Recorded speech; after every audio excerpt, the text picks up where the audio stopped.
When you think of the Giants, you have defensive-minded coaches that they've hired recently, right?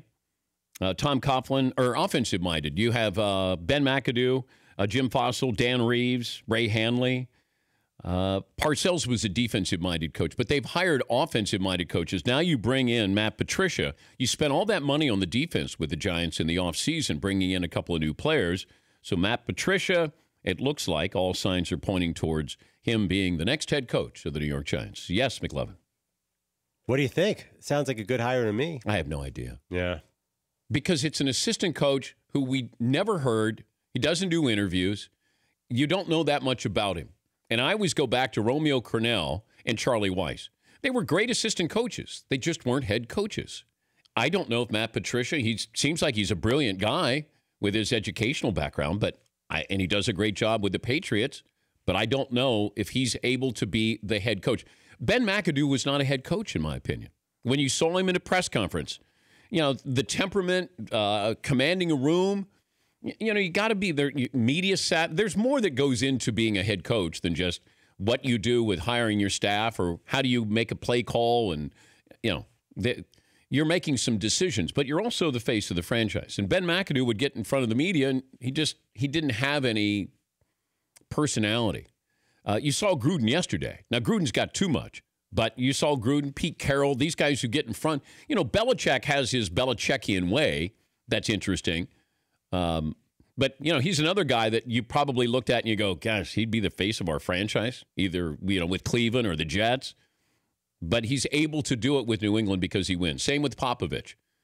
They don't have to do much. But these other coaches who go into those press conferences, meet with the media, how you handle things, that's important. And I don't know what Matt Patricia's makeup is personality-wise. Yes, McLovin. Why do some coaches seem to have a successful tree? Like Dungy has famously had a lot of success. Andy Reid, Mike Holmgren guys seem to be good coaches coming out. Like Doug Peterson's had success.